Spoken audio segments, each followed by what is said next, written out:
তো আজকে হবে আমার মাম্মামের প্রথম মন্দির দর্শন। তো কাল থেকে আমাদের গ্রামে হরিনাম সংকীর্তন শুরু হয়েছে আর আমরা আজ সেখানেই যাব। তো তাই জন্য মাম্মামকে ঝটপট রেডি করিয়ে নিচ্ছি আর আমিও একটু পরে রেডি হয়ে যাব। আর ওকে রেডি করাতে করাতেই তো অনেকটা সময় চলে যায়, কারণ আমি যেই ওকে খাওয়ানো শেষ করি তার 2 মিনিট পরেই ওর আবার খিদে পেয়ে যায়। তো দেখো কেমন দেখতে দেখতে আমার রাধা মায়ের 2 মাস কেটে গেল আর ও এবার প্রথম মন্দির দর্শন করবে। আমাদের কাছেও এক্সাইটমেন্ট যে ও এত লোকের মাঝখানে গিয়ে কি রিয়াকশন দেবে। তো চলো, আমার মাম্মাম তো রেডি হয়ে গেছে, তো এবার আমার রেডি হওয়ার পালা। তো দেখো আমরা রেডি হয়ে চলে এসেছি আর আমি যতক্ষণ রেডি হচ্ছিলাম ওকে তখন আমি খাইয়ে দাইয়ে শুয়ে দিয়েছিলাম আর তার মধ্যে ও পড়েছে ঘুমিয়ে। তো দেখো মাও রেডি হয়ে গেছে, ওদিকে ছেলেও রেডি হয়ে গেছে আর ওর বাবা ছিল দোকানে। তো আমরা সবাই মিলে চলে এসেছিলাম দোকানে আর দোকানে আসার সাথে সাথেই মেয়েকে নিয়ে নিল কোলে আর তখনই ঘুম থেকে উঠে পড়লো মেয়ে।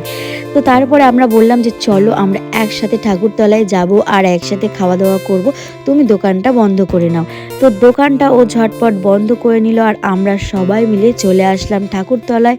এটা আমাদের একদম বাড়ির সামনে। তো তারপর আমরা আস্তে আস্তে প্যান্ডেলের ভেতর ঢুকলাম আর ভেতরে দেখো কত লোক, বাপ রে বাপ।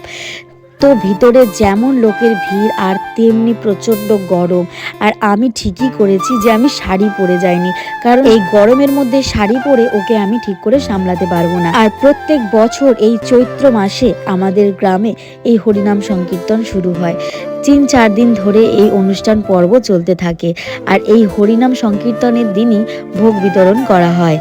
শীতলা মায়ের পুজো থেকে শুরু করে একদম কালী পুজোতে গিয়ে আমাদের অনুষ্ঠান পর্ব শেষ হয়। তো প্রথম দিন শুরু হয় শীতলা পুজো, তারপর অষ্টম প্রহর, তারপর কীর্তন, তারপর বাউল গান এবং আমাদের একদিন যাত্রা আছে আর তারপর হয় কালী পূজা। তো এইভাবেই প্রত্যেক বছর আমাদের এই জামালপাড়া গ্রামের অনুষ্ঠান সুন্দরভাবে হয়ে যাচ্ছে। তো আমরা তো চলে গেছিলাম একদম মন্দিরের কাছেই যেখানে হরিনাম হচ্ছিল আর সেখানে দাঁড়িয়ে কিছুক্ষণ গান শুনে নিলাম। আর তারপর আমার মাম্মামকে দেখছি ওর চারিদিকে এত আলো, সেইগুলোকে দেখতে থাকছে আর নিজে নিজেই হেসে যাচ্ছে।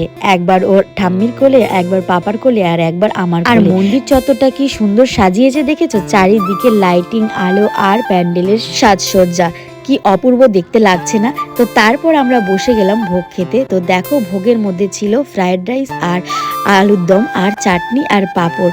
তো আমি, পাপা আর ওর ঠাম্মি 3 জন একসাথে খেতে বসে গিয়েছিলাম আর আমাদের রাধামা ছিল ওর পাপার কাছে। তো আমাদের খাওয়া দাওয়া শেষ হওয়ার পর আমরা চলে এসেছিলাম বাড়ি আর ওর পাপা খেয়ে দিয়ে পরে বাড়ি এসেছিল। তো আজকের ভিডিও এই পর্যন্ত। ভিডিও কেমন হয়েছে অবশ্যই কিন্তু কমেন্টসে জানিও।